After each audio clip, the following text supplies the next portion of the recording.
Welcome to Fair Game. I'm Kristine Leahy. My guest today starred alongside Mandy Moore in A Walk to Remember. He's been in everything from ER to Ocean's 11, and now you can see him as Bane in Fox's hit show, Gotham. Shane West is here. Shane, thanks for coming in. Thanks for having me. So, a lot of people know you from A Walk to Remember.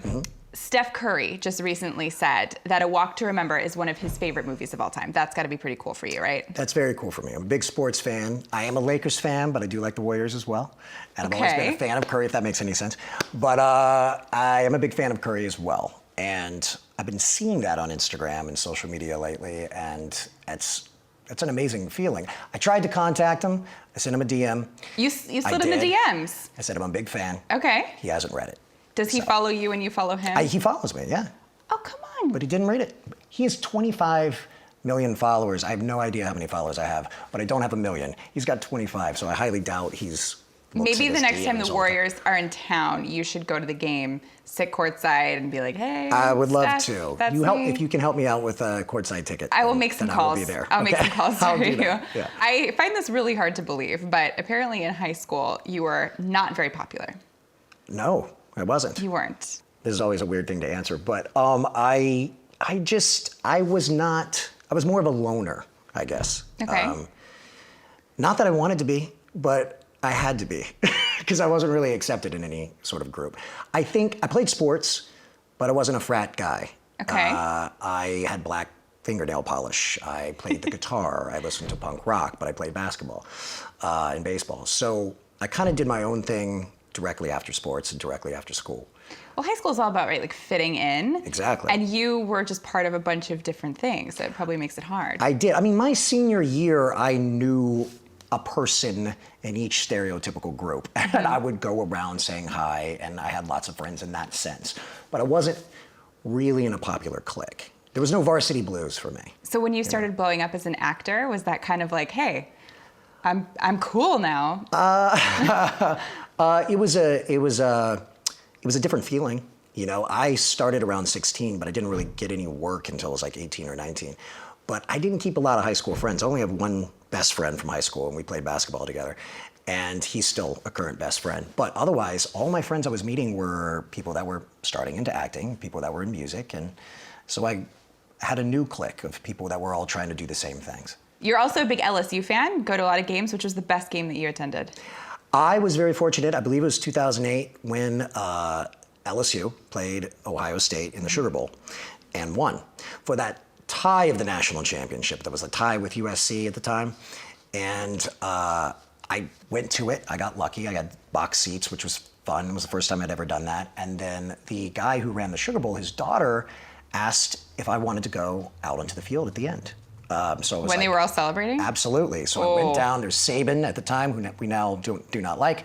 Had the crystal ball up, all the confetti coming down, and I'm just sitting there just snapping photos. And it was, I think I cried. It was like one of the best sports experiences you could have. Really. Also a college experience, right? Yes. You didn't really have that. I did not have a college experience. Now, if I stayed in Louisiana and didn't do acting and didn't do music, I would have for sure gone to LSU, and I probably would have pursued sports, and I probably would have broken a leg or you would have pursued sports. I was pretty good at baseball. Okay. I was pretty good at basketball. I'm only 6 feet, so I would have been doomed in basketball. Okay. But I might have tried. I couldn't be a point guard. Absolutely not. That would be what you had to do. A small forward type player, so I was done. But baseball I did really well in, and football would have been my life if I had stayed there. Probably would have gone to the gym. Probably would have worked out. Would have tried for it. But since I went out here, it was like, I got into acting. My school didn't have a football team. It was all over. Yeah. I'm actually surprised you would say that, because I would have thought you would do like a punk band thing. Your parents were both in punk bands. That's right. You were in bands. You wouldn't have gone that route? If I was in Louisiana, I'm not sure if I would have stuck with that. You know, especially in Baton Rouge. It wasn't even in New Orleans. So it was just a smaller town mentality. I doubt that I would have stuck with it, but in LA I did. And it was always something I thought I would do. Just as my career. I had several bands over the years, but then I tried acting at the same time, and acting just happened to take off quicker. Well, this is pretty cool. You appeared in a movie about the Germs, and then you actually wound up going on tour with them. How did that happen? I found out in an interview, it was with Swindle magazine at the time, that this was the only time this had ever actually happened in the history of film in music. So that was kind of cool. I did not realize that. I mean, I booked the film. The film was called What We Do Is Secret, but it was about the germs.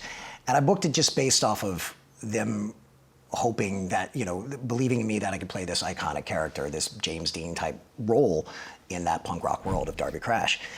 But we started playing around for fun. I had to play. The singer had died a long time ago, and we did a rap party. And I sang 5 of the songs with the original members of the band, and they hadn't played for 25 years. Wait, what do you mean? You said you did a rap party and you sang the song. So at the rap party, there was also a concert at the rap party. Exactly. Okay, it was at the Dragonfly, off of Santa Monica I've Boulevard. been there, yes. About as sweaty rock and roll, punk rock and grungy as you can be. Yeah, it was kind of perfect for that. Sure. But for me, I was very intimidated because I was suddenly playing with these legends to a lot of people that had done the film, so that was okay. But a lot of people that were being invited, like Courtney Love and Hole were there, and like AFI, I'm a big Davey Havok fan, and Fat Mike from NoFX. All of a sudden, these people are showing up, and I'm not really the singer, and I had to do this. I don't remember the show very well. I think I had a lot of whiskeys, but I got through it, and all of a sudden they asked us to start playing shows. We opened for Suicidal Tendencies and Fear and all these classic Marky Ramone. And I kept telling them, we're not a band. What is going on?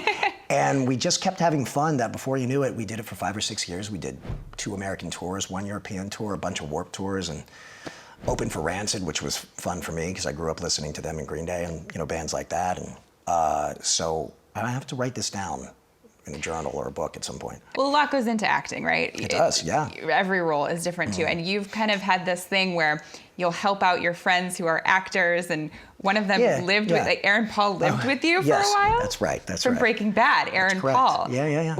Were you guys friends before this? For a long time, yeah. Okay. So we lived together twice in the 15 years that I knew him. The first time, which was pretty great, we were babies. I was 20, which means I think he must have been like 18.